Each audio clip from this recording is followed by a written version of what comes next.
Why does Europe have €0 banknotes? Say that 10 times fast. €0 banknotes.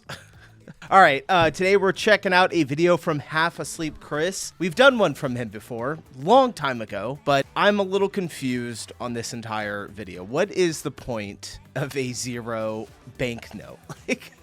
There's got to be something behind it. Hopefully he explains it well for us. I'm sure he will. Without further ado, let's get straight into the video. This is a €0 banknote.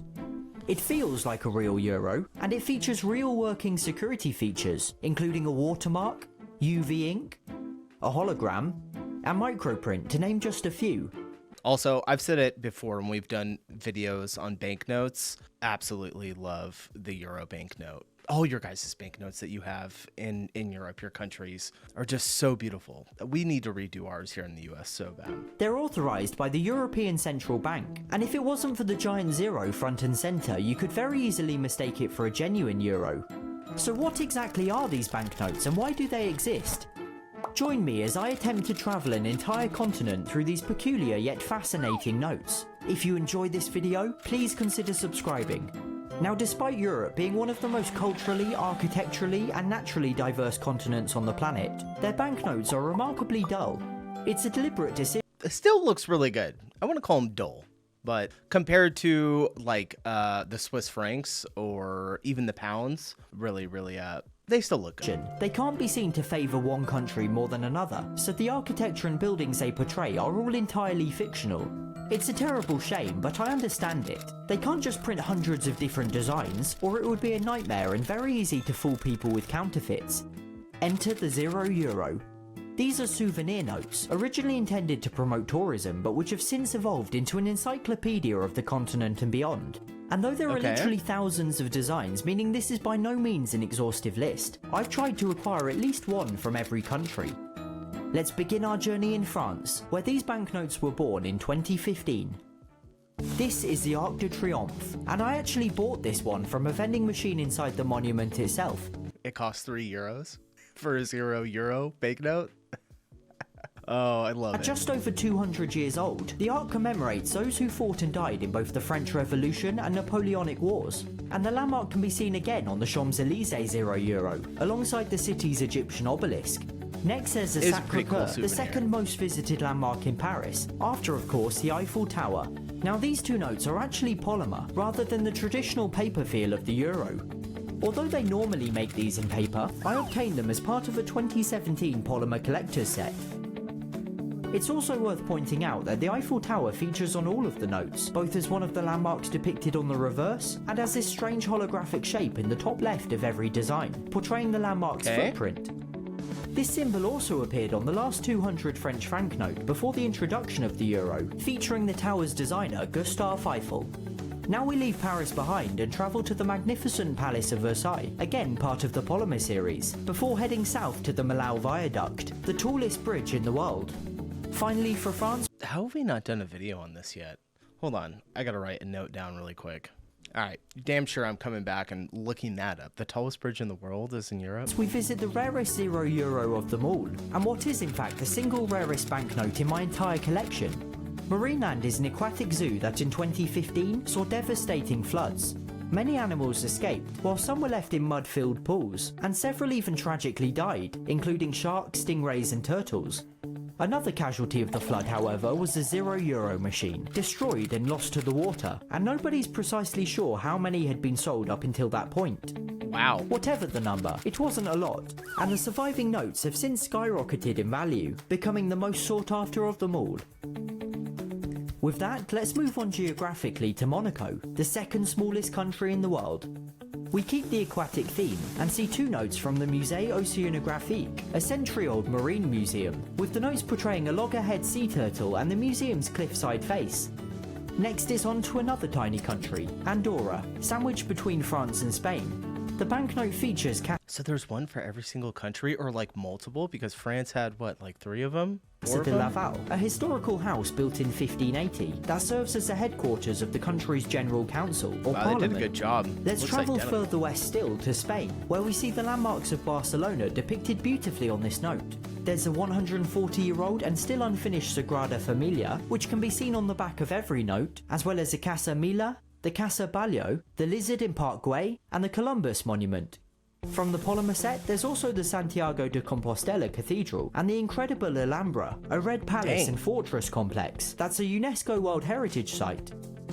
Next up is Portugal and another polymer note, featuring the Belém Tower, a 16th century fortification on the banks of the Tagus River in Lisbon. Interestingly, the tower now features on the back of each note, replacing Big Ben around 2016 or 17. I wonder whatever pushed out Big Ben could have led them to remove Big Ben around that year.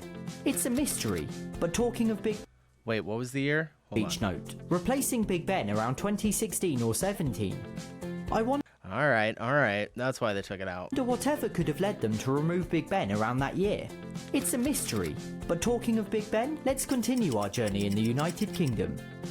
Now, the UK never adopted the euro, and as such, there are only a handful of €0 notes here.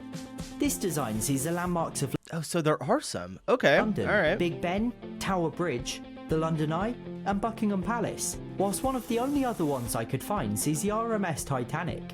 The Titanic is obviously the most famous ship in history, and was built in Belfast, Northern Ireland, and set sail on her disastrous maiden voyage from Southampton. From the Republic of Ireland, I have 5 notes, portraying a map of the country, a Celtic harp and shamrocks, the Foynes Flying Boat Maritime Museum, several landmarks from its capital Dublin, including the statue of Molly Malone, a note portraying landmarks from elsewhere in the country, including the Cliffs of Moher, and then a note dedicated to just the Cliffs of Moher. Next, let's sail upwards to Iceland, another country that, like the UK, doesn't use a euro, instead using the Icelandic krona. Because of this, no notes have been issued, with the exception of one from a series celebrating the 32 countries of the 2018 World Cup. It sees a player beside the incredible Church of Hallgrímur in Reykjavik. Norway also doesn't use a euro, instead using the modern-looking Norwegian krone. And like Iceland, mainland Norway doesn't have any €0, although Svalbard, one of the nation's Arctic territories, does. I like how countries that don't even use the euro still get a €0 banknote. Choose a polar bear with her pretty cubs, beside one of the iconic polar bear warning signs. Now, since this is one of my favourite designs, I'm giving 5 of them away over on my Instagram, @HalfAsleepChris, so make sure to head over there after this video for a chance to win one of these I'm about 5 years late, but that would have been really cool to get one of adorable these. banknotes. Yet again, Sweden doesn't use a euro, rather the Swedish krona, and as far as I can tell, this design of the old town island of Gamla stan is the only note to be issued there. But Finland, which does use a euro, offers significantly more designs. The 2 I have portray the skyline of capital Helsinki and Santa Claus. That one's cool. Sold at the post office in Santa Claus Village, right up in the Arctic Circle. The post office receives letters to Santa from all over the world and is open year-round, featuring postal workers dressed as elves. Next up is neighbouring Russia, which uses the Russian ruble. There are a good few €0 notes. Russia got one. For real? All right. Regardless, including this wonderful design of St. Basil's Cathedral, which many people mistakenly call the Kremlin, beside this building, which really is called the Kremlin.